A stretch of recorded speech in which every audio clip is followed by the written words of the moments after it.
Now I will teach you about human speech. Human speech is a very evolved function, being a Homo sapiens sapiens. So we'll talk about evolution of speech first and then about the lesions of this area. Okay. So, human beings have this power of speech, which is, uh, a very much evolved character compared to chimpanzees. Even monkeys and chimpanzees, they may utter the sounds, but the sounds, like, they cannot said to be a speech. You know what actually is a difference between a sound, music, speech? Sound is something. Sound can be created by snakes, by elephants, by dogs and cats, right? Sound by pushing a table on the floor, you create a sound. Sound can be anything which is heard as a pitch in your ears. But then music is something, which has tunes, like rhythms, and that's like something entertainment. But speech is a sound which has a meaning, so that's called a speech. The sound which conveys a meaning, so that is called speech. Okay, so let's start about the evolutionary changes, how this eventually from, as the human, as the biology progresses with centuries and centuries and ages back, from aquatic, then amphibians, then came the reptiles and terrestrials, and then arboreals, then aves, then humans, right? This is how, like, from arboreals we humans have derived, evolved. So you must have heard about, like, these lower animals, they also speak. I mean, they all rather not speak, but they also make sounds, different expressions of sound. They hardly have much meaning with them, right? They have less sense of articulation, so let's better call it as articulation. Like, speech in other forms is also called as articulation. उच्चारण जिसे कहते हैं, pronunciation. So better you pronounce, the better it will be conveyed to the other person. So how this evolved? Now evolutionary changes, what evolutionary, you remember the heading here, evolutionary changes in regard to articulation of speech, articulation of voice. So these are the different evolutionary changes which has helped a man to evolve with a better speech. So one of the evolutionary changes is bipedal position. When even, like, among gorillas and chimpanzees, our just immediate precursors, they were like, walking and with their four-legged animals. But human beings attain this erect posture. So attaining this posture, can you tell me, like, how is speech advanced? How this attainment of bipedal position, how is this helping speech in humans?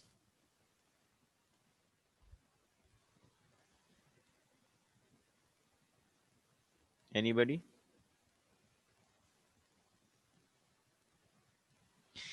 Because being, when you're standing erect in a bipedal position, you're actually facing the rest of the human world face to face.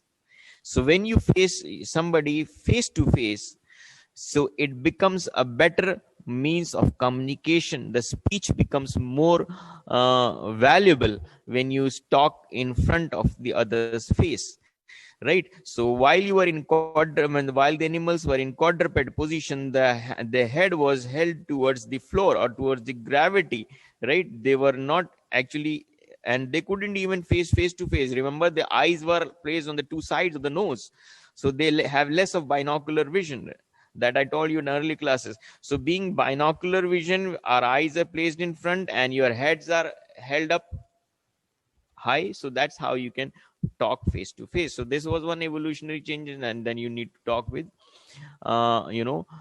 face to face. Then you have a flexed head. flexed skull.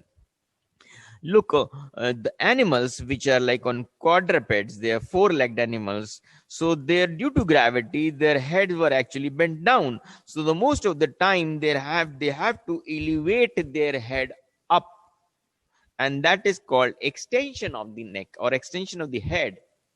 Got it? But since we are already erect in posture, our main function will be now to flex the head. Flexion of neck is like most commonly the portion of the spine which you're using in flexion is the cervical region, which you most commonly flex, right? So flexion is one feature which helps you, like, focus on or to turn around and to talk to the, direct to the person you are targeting to. So this also is making your head flexible.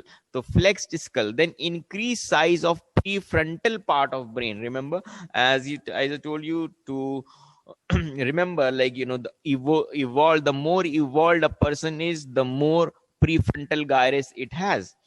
So the gray matter in your prefrontal area makes you more evolved. And remember that I told you that aliens being considered superior to humans, they have been, whenever, like, they've been animated, they are made with their frontal bossing. So prefrontal area, we have more of in cortex. In this area we have more of it compared to the other animals. Increased size of prefrontal part of the brain, makes you more intelligent, more intellect. Then receding of the lower jaw. Have you seen monkeys, like, all lower animals, their lower jaw is like, coming out, protruding out. And if you, like, check on yourself when you're sitting at ease, can you think, you can actually check and tell me now, when you are at ease and you're closing your mouth, your upper incisors are anterior to the lower incisors, or you place the upper incisors over the lower incisors, or the lower incisors are anterior to the upper incisors? Which is your resting position of your jaw? Sir, uppers are interior. Upper incisors are anterior to the lower incisors. That is the resting position of your jaw, right? So that means your lower jaw is receding. Got it? And you think and imagine if you try to bring your upper incisors over your lower incisors, right? That will be like form of a grinning, like, दांत पीसना एक हिंदी में कहावत होती है, दांत पीसना, गुस्सा दिखाना, isn't it? Upper incisors over the lower incisors. That means that's not a relaxed position. And can you imagine if you try to place your lower jaw, the lower incisors anterior to the upper incisors? I think this will be a painful task. You cannot sustain it for long because it's something which is not natural in us. So you got it now, that the natural position at ease in humans is that you have a lower jaw receding, your lower incisors are behind the upper incisors in a resting position, and this is helping you to easily move your mandible in what sort of different functions, because the upper jaw is actually fixed, and this gives you more of freedom for your movement of the lower jaw. So receding lower jaw is also one advantage. Then decreased distance between the posterior border of the hard palate and the anterior margin of foramen and magnum. What is this has to do with the speech? So this is called craniotomy. Craniotomy is called craniometry. Craniometry is measurements of different distances between different bony parts, processes of the brain, of the skull. The portions of the skull have, this is like people working upon, like, people coming up with the research. This is called morphometry, measuring and, finding the difference in different races, different ages, difference in sexes, like, you differentiate. That's how the skull of various age group and sexual dimorphism of a skull. So measuring these distances, people have found out like this distance between, now this is this I'm here talking is about the comparative anatomy. So distance between all what I am teaching here, all these points are actually a part of comparative anatomy, means you are comparing all these evolutionary changes from the lower animals. So we have this decreased distance between the posterior border of the hard palate and the anterior margin of foramen magnum. This actually means your skull has actually been more compacted. Imagine if a dog or a buffalo, a cow or a goat or any such animal, camel, they have their jaw protruded out, right? And the foramen magnum that leads to the neck, the cervical spine, is much behind, posteriorly placed. So there's a wide distance, right? So, and if you bring the foramen magnum close to the oral aperture or towards this hard palate, that means you are actually compacting the skull size, right?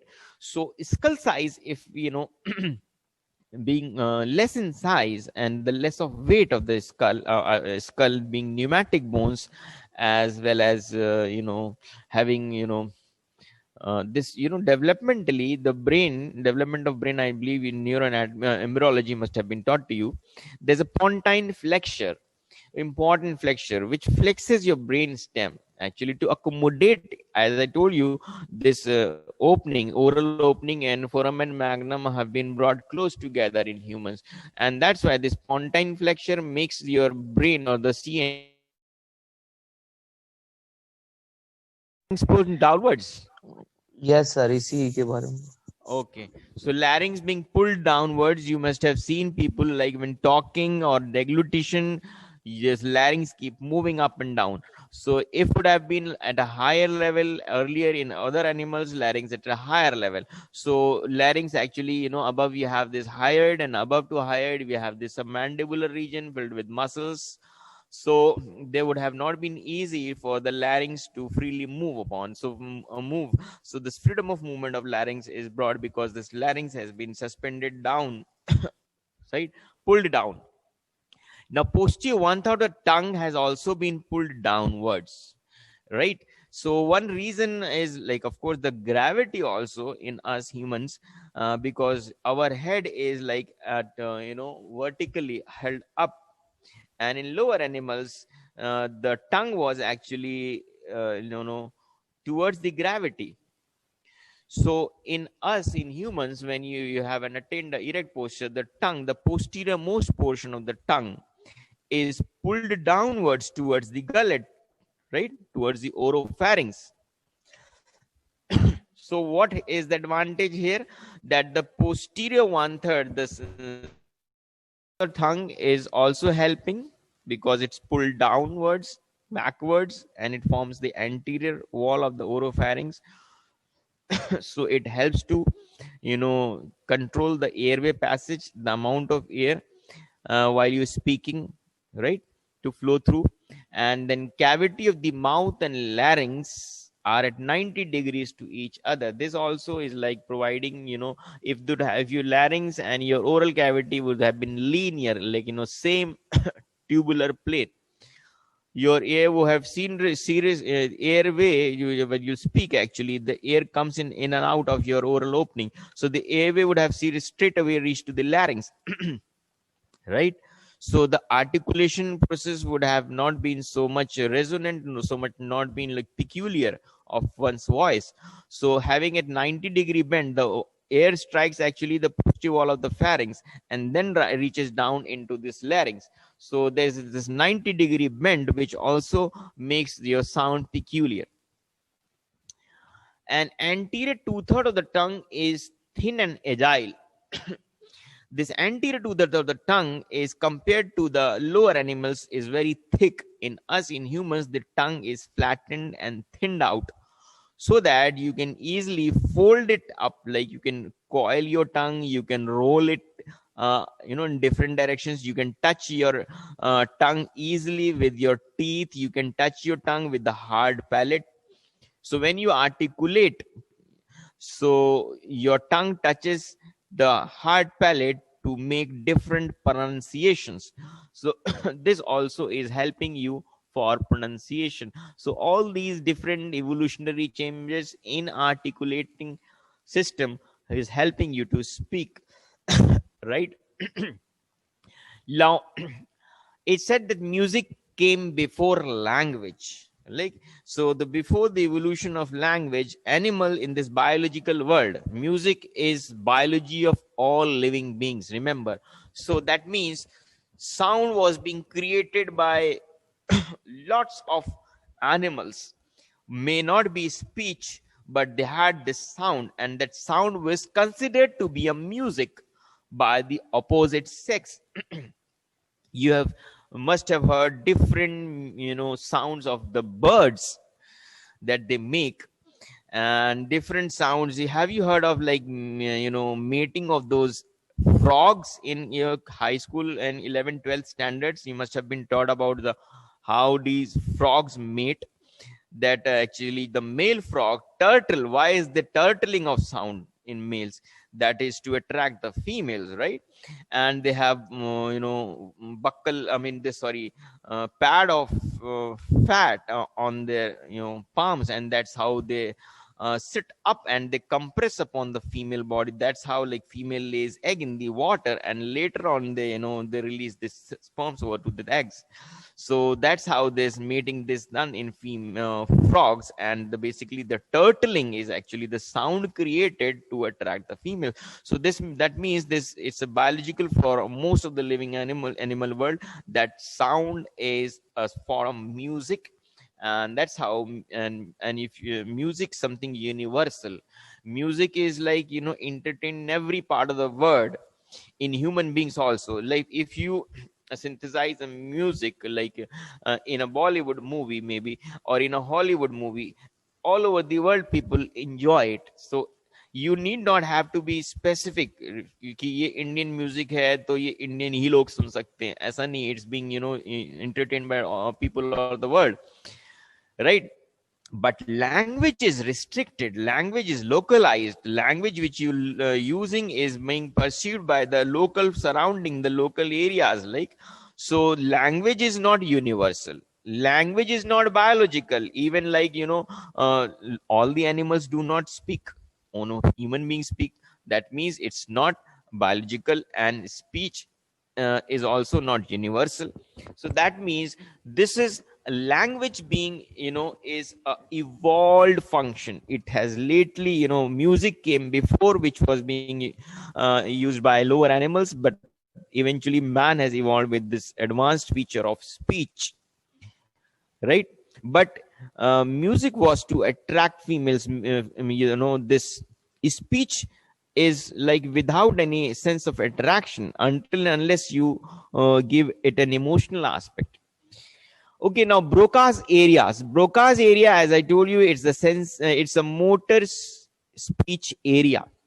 Broca's area is area on the inferior frontal gyrus on the left cerebral hemisphere, overlying to this pars triangularis, pars opercularis, area number 44, 45, right? And this was controlling the muscles of your lips, your tongue, your soft palate, pharynx, larynx. So that is like motor speech area. Okay, then it's dominant on the left side, it. 98% of the right-handed people and 70% of the left-handed people have their Broca's dominant on the left side. Then there are neural circuits are formed by articulation of different phonemes. Basically क्या है कि this is, I am talking evolution of speech. So evolution also in humans also start from birth. So after birth, like around 6 months of life, you must have seen that the infant starts speaking out monosyllables. Monosyllables is like a single word. That's like initiation of speech in infant at around 6 months of life. So initially, most of the time, you must have seen that infant starts because the mother is more caring, more all the time involved with him or her. So ma is like says to be the most common word which infant utters. Ma, pa, ba, simple monosyllables, right? These are single words which child starts uttering. Ma, pa, ba. Na. Then eventually after 1 year of life, gradually he starts adding those two words, ma, ba, ba, papa. Got it? So अब ये syllables, monosyllables, disyllables हो गए. They've been added up. अब later on और आ गया है around 2 years of life. तो अब ये trisyllables, 3 words को जोड़ के बोलने लगे, right?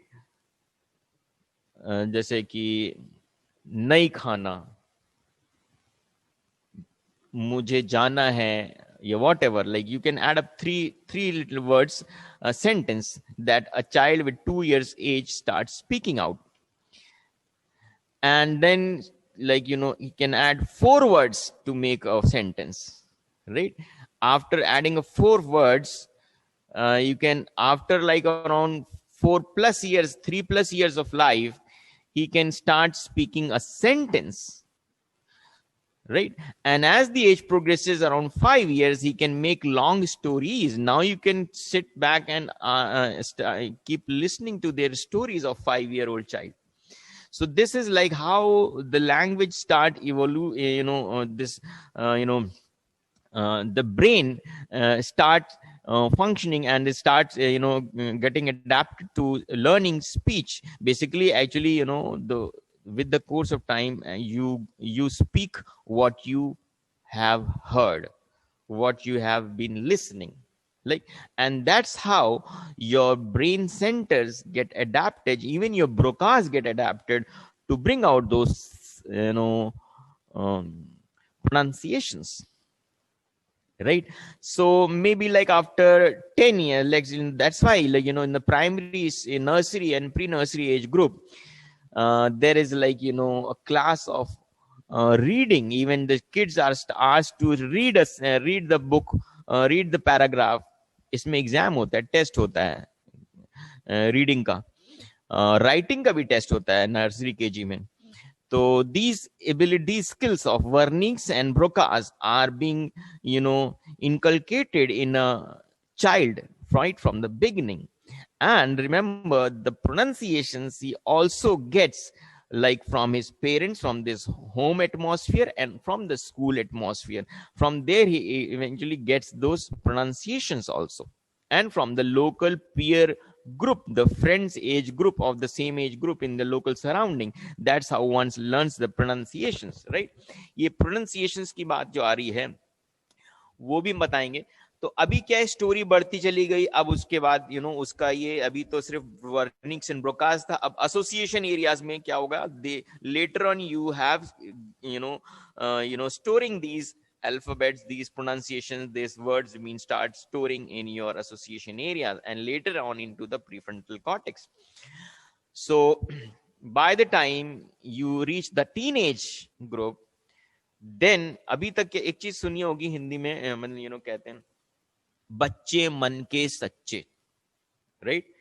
बच्चे मन के सच्चे means they are only speaking what they have heard from the atmosphere, what they have heard their parents, their teachers, their peer groups they say, and what other people sitting in the house they saying, they listen and they speak only thing what they know. That means they are still working on a straight path. जो सुना वो बोला, जो समझा वो बोला, जो देखा वो बोला. Got it? That's how it's called बच्चे मन के संचय. And that's how, and remember, even like I think, I don't know exactly, like in less than 5 years old, a child is also accepted as a witness in the court in a scene of crime if there is a kid of 2, 3, 4, 5 years age, and उसका statement जो है that is considered and is accepted by the court. कोई बड़ा आदमी कोई बयान देगा उसको एक्सेप्ट नहीं करा जाता है बाहर से, लेकिन चाइल्ड का statement of less than 5 years, that is considered as a proof. Anyways, so this is how this, and after that what happens, अब क्या हुआ, अब ये जो मन के सच्चे हैं, ये मन खराब कब हो जा रहा है, जब ये टीनेज पे आते हैं तो ये अब अपने सेंटेंसेस को ट्विस्ट करना सीख जाते हैं. ट्विस्ट करना का मतलब है कि बातों को बदल के पेश करना, राइट. एंड देन एक चीज और हिंदी में कहते हैं गोली देना. गोली देने का मतलब हुआ you are speaking not the fact, it's called गोली देना. तो ये भी स्टार्ट हो जाता है टीनेज के बाद, मतलब अपनी फ्रीडम अटेन करना या वॉट एवर, अपनी चीजों को हाइड करना. तो लोग सेंटेंसेस को ट्विस्ट करना is one thing, and hiding और कंसीलिंग द फैक्ट और not saying the truth, that's the thing, गोली देना हो गया. और आगे आते हैं, जब और आगे आते हैं तो फिर क्या होता है, एडल्ट लाइफ में कॉन्स्पिरेसी स्टार्ट हो जाती हैं. स्पीच की बात कर रहा हूं, I am talking about how this speech also in human life gradually is becoming more complicated. तो फिर क्या हो जाता है, लोग कॉन्स्पिरेसीज डिसाइड करने लगते हैं on the basis of speech, means coding वगैरह भी जनरेट कर लेते हैं. और आगे आ जाते हैं तो फिर भाई पॉलिटिशियन बन जाते हैं. पॉलिटिशियन तो किसी वर्ड का क्या मतलब है वो ही जाने, वो जानते हैं जनता क्या समझ रही है, हम क्या बोल रहे हैं, and what ever. It's become heavily complicated.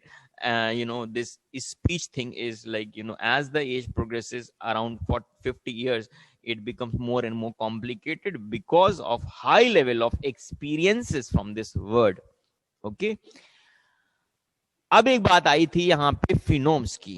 फिनोम्स का है कि it is like smallest unit of sound, smallest unit of sound or a speech or a, sound is better I think. Smallest unit, और स्मॉलेस्ट यूनिट क्या थी मैंने बताया था, जैसे 6 months पे चाइल्ड ने माँ बोलना शुरू किया, पा बोलना शुरू किया, बा यूज किया, बा माँ पा. Got it. सो ये सिंगल वर्ड्स के हैं. ये जो कभी रिकॉर्डिंग को तुमने ग्राफ में देखा है, जो ऑडियो रिकॉर्डिंग्स होती हैं ग्राफ में, they have this graphical representation. Actually ये वर्ड जो है लिंग्विस्टिक्स में आता है, डिटेल में उसमें पढ़ा जाता है. तो phoneme is actually the smallest unit of voice, and word is actually a smallest unit of a speech or a language. Word has a meaning. A phoneme is just a sound coming out. That's like smallest unit. तो अब क्या है कि जैसे मैंने बताया कि ये स्पीच डिफरेंस कब होती है, लाइक अगर हम किसी से कहें कि बोलो खून, तो वो बोलेंगे खून. खून क्यों बोलेंगे, क्योंकि कभी खून उन्होंने सुना नहीं, may be early childhood age group में जो सराउंडिंग था वहां पे नहीं सुना, तो वो प्रोनाउंसिएशन नहीं बना. जैसे लोग कहते हैं खूबसूरत, अब खूबसूरत को लोग बोलेंगे खूबसूरत. तो ये जो डिफरेंस इन प्रोनाउंसिएशन आ रहा है, because you are not been exposed to that vocabulary, that pronunciation in your childhood age group, that's why this happens. Pronunciation different हो जाता है, ये लोकल हो जाता है, लोकल रीजनल हो जाता है. तो इसी तरह से like accent is like you may be very good in English, right? You may be speaking also very good, but when you come in talk with a person who is like US citizen, he will have a more fluent accent, right? But because their accent is different, it's not like you are not having less of English knowledge, like your vocabulary is not wrong. I mean, it's not right, but you are, the accent is different. That accent is because right from the beginning of the childhood age group, that child has attained that different atmosphere, so vocabulary is different. Even in like Britishers and Americans, they have a different accent. So the accent also comes with your surrounding age group, surrounding in your age group, in your early childhood age group. So these are all like how your broadcast gets developed. Now right-sided area is for not for speech but for music. and poetic expression. It's this side where, you know, जो शायराना अंदाज होता है, जो शायरी होती है, वो relish करना, उसको sing करना, music को, you know, listening music, all, and entertaining and understanding music is more better comprehended on the right side.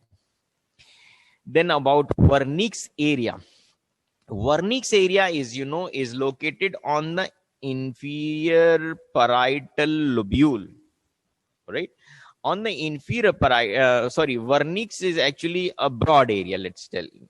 Wernicke's is actually located on the superior temporal gyrus, posterior and superior to the primary auditory area 41, 42, and that's called the gyrus of Hirschfeld. So, and above you, if you reach, there is supramarginal and angular gyrus on the inferior parietal lobule. That together, that big area is called the Wernicke's area. So, Wernicke's is actually a sensory speech, or you can say the language learning area.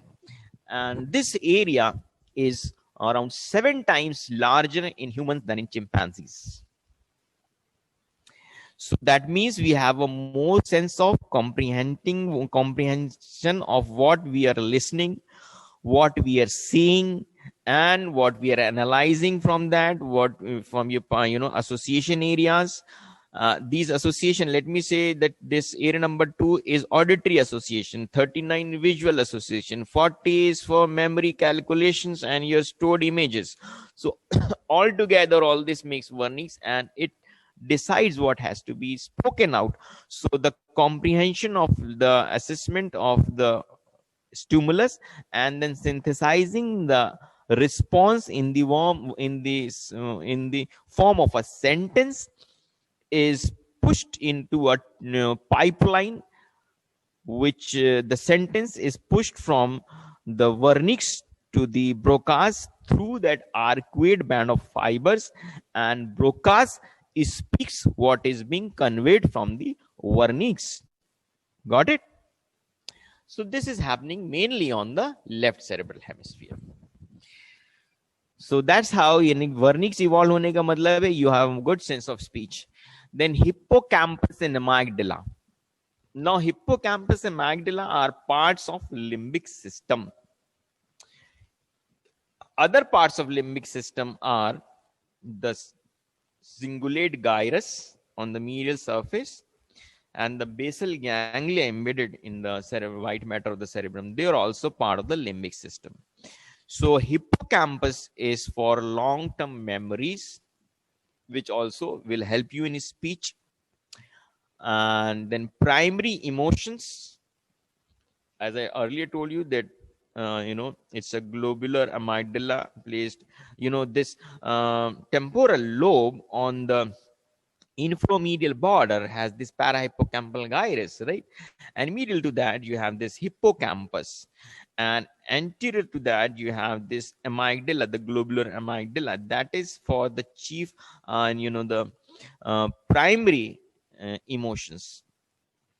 It not only receives emotions but also is initiates in emotions. Got it? So all these factors, because your speech also has an emotional aspect, right? And it also needs memory to speak. Then frontal lobe. Frontal lobe, I told you, it is like a big disk to store long term, I mean, you know, lots of memories in the form of images, analytics, experiences and all. And you have this cognitive is related to knowledge, right? So knowledge based concepts, they're all stored in frontal lobe. So that's how, like, when you speech, of course, has like to be you know, this area is also related to speech. So you're getting to know how much complex is this speech, and that speech, of course, makes you a, you know, better communicator. You have to think and speak how the person in front will be mobilized or, you know, moved by your words. So you speak accordingly. So there's a lot of factors involved in your speech. Then inferior parietal lobule, I told you, is the area where you have supramarginal and angular gyrus, area 39 and 40.